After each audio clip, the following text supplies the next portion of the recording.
Welcome to S9 TV. ముందుగా headlines చూద్దాం.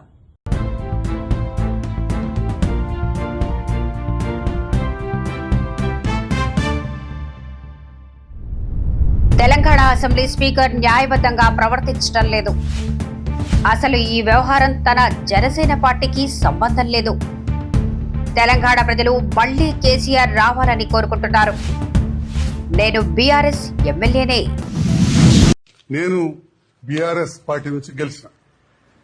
ఈనాటికి కూడా నేను బీఆర్ఎస్ ఎమ్మెల్యేనే. నేను బీఆర్ఎస్ పార్టీ నుంచి గెలిచిన.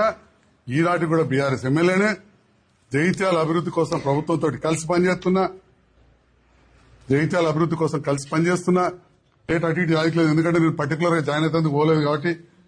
పోయి నేను కలవడానికి పోతే తెల్లవారే ముఖ్యమంత్రి గారు కలిసిన తెల్లవారే ఎలాంటి అథెంటిసిటీ లేని,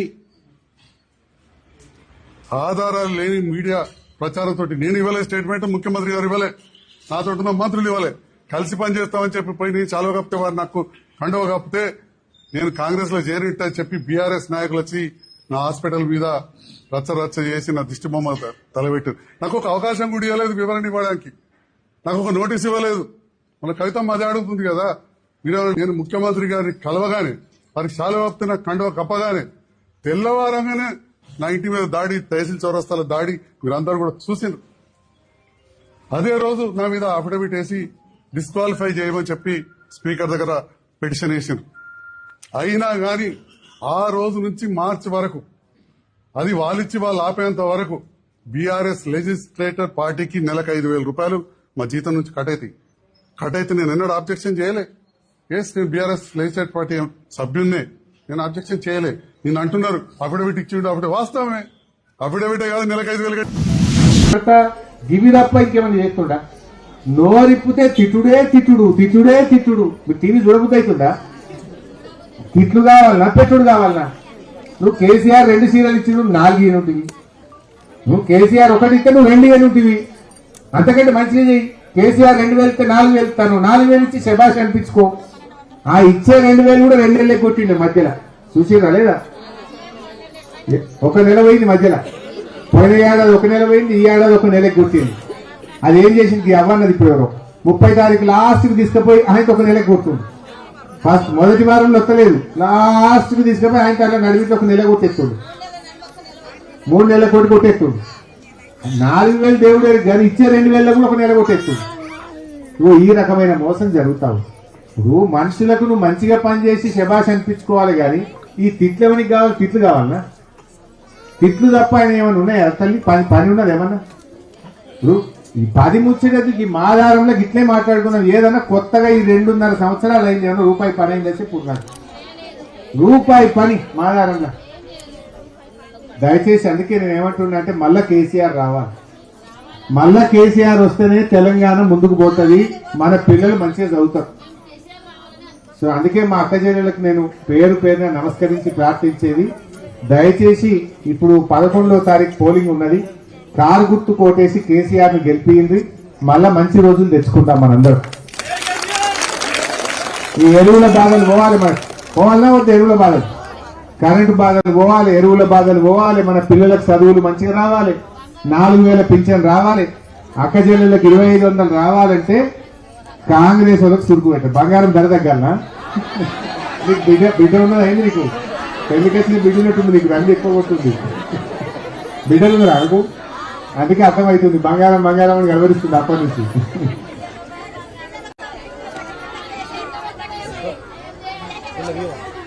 ఆడవిళ్ళ తల్లికి బిడ్డ ఎట్లా పెరుగుతుంటే తల్లికి అంత బరువు అట్లా పెరుగుతుంటది.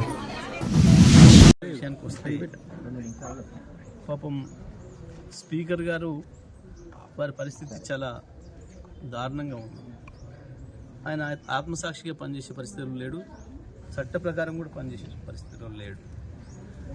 బహిరంగంగానే మా పార్టీ మారిన ఎమ్మెల్యేలు గతంలో కాంగ్రెస్ పార్టీ కార్యక్రమాలు పాల్గొన్నారు, పార్లమెంట్ ఎన్నికల్లో కాంగ్రెస్ పార్టీ కార్యక్రమాల్లో పాల్గొన్నారు. మేము అవన్నీ కూడా సబ్మిట్ చేసినాం. కాంగ్రెస్ పార్టీ సమావేశాలలో పాల్గొన్నారు, హైదరాబాద్లో జరిగిన ఏఐసిసి సభలలో పాల్గొన్నారు. అన్నీ కూడా కాంగ్రెస్ జెండా వేసుకొని తిరుగుతున్నారు. అన్నీ సబ్మిట్ చేసిన దానికి కూడా స్పీకర్ గారికి కనపడలేదట. వాళ్ళు చాలా వికార్సైన చాలా బుద్ధి కలిగిన బీఆర్ఎస్ పార్టీ ఎమ్మెల్యేలుగానే తిరుగుతున్నారట, కేసీఆర్ శిష్యులుగా తిరుగుతున్నారట. మరి నిన్నివాళ గత వారం రోజులుగా ప్రతిరోజు మీడియాలో వస్తుంది, కనబడుతుంది. గద్వాల ఎమ్మెల్యే స్పష్టంగా కాంగ్రెస్ ర్యాలీలో పాల్గొని కాంగ్రెస్ అభ్యర్థులకు గెలిపించుకోవాలి మనం అని చెప్పాడు. జగిత్యాలనైతే స్పష్టంగా జీవన్ రెడ్డి గారు బహిరంగంగానే స్టేట్మెంట్ ఇచ్చిండు. మా 30 సీట్లు కాంగ్రెస్ పార్టీ సీట్లు ఎట్లు ఇస్తావు నువ్వు, నేను ఎట్టి బస్సులో ఒప్పుకోను, 50 సీట్లు నాకు కావాలని ఆయన ఆ సంజయ్, డాక్టర్ సంజయ్ ఎమ్మెల్యే ఇంత స్పష్టంగా కనబడుతుంది. అయినా సరే స్పీకర్ గారు ఆ పిటిషన్ డిస్మిస్ చేయడం అనేది దురదృష్టకరం. వీళ్ళకి ఏమాత్రం చట్టం అంటే గౌరవం లేదు, న్యాయం అంటే గౌరవం లేదు. తప్పకుండా మేము కోర్టులో తేల్చుకుంటాం. వాళ్ళని డిస్క్వాలిఫై చేయడం అనేది ఖాయం. స్పీకర్ గారి ఏకపక్ష నిర్ణయాన్ని ప్రజలందరూ కూడా గమనిస్తున్నారు. ఏమాత్రం ఆయన ఒక స్పీకర్గా న్యాయబద్ధంగా ప్రవర్తిస్తలేరు అనేది స్పష్టంగా అర్థమవుతుంది. వీటన్నిటి ప్రభావం కూడా స్థానిక సంస్థల ఎన్నికలు కూడా పడుతుంది, మున్సిపల్ ఎన్నికలు కూడా పడుతుంది. ప్రజలు సరైన బుద్ధి చెప్తారు. కోర్టు ద్వారానైనా మేము వాళ్ళని డిస్క్వాలిఫై చేయిస్తాం, వాళ్ళని ఓడగొట్టి తీరుతాం.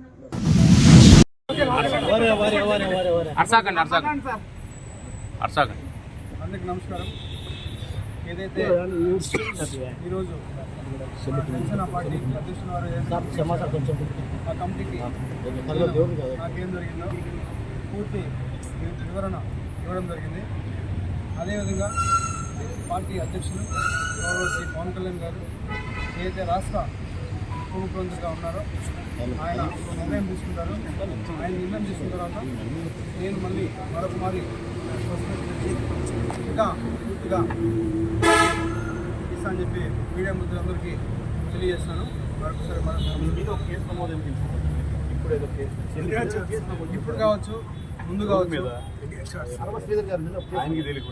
ఇప్పుడు కావచ్చు, ఇంకా ముందు కావచ్చు, లేకపోతే ఇంకా రాబోయే గంటలు కావచ్చు, రోజులు కావచ్చు, ఎన్ని కేసులైనా ఎదుర్కోవడానికి నేనున్నాను, నేను ఎదుర్కొంటాను.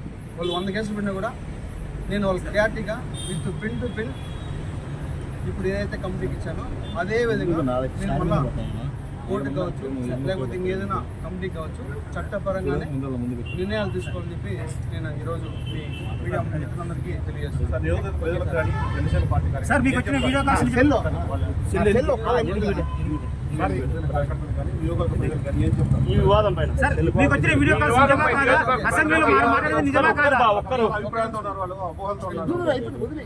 నాకు ఎవరైతే ఆ వ్యక్తికి జరిగిందో పూర్తిగా ఇది వ్యక్తిగత విషయం. దయచేసి ఎవరు కూడా పార్టీలకి వద్దొద్దు. ముఖ్యంగా జనసేన పార్టీ అనే పేరు పెట్టకుండా వ్యక్తిగత జరిగిన విషయంలో ఉంది. వ్యక్తిగతంగానే నేను కమిటీకి సబ్మిట్ చేశాను.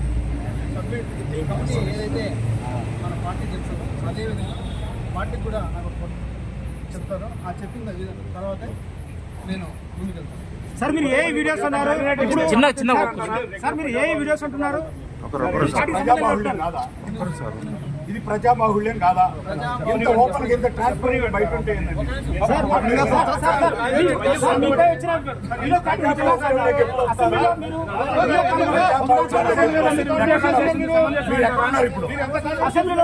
అసెంబ్లీ సాక్షాత్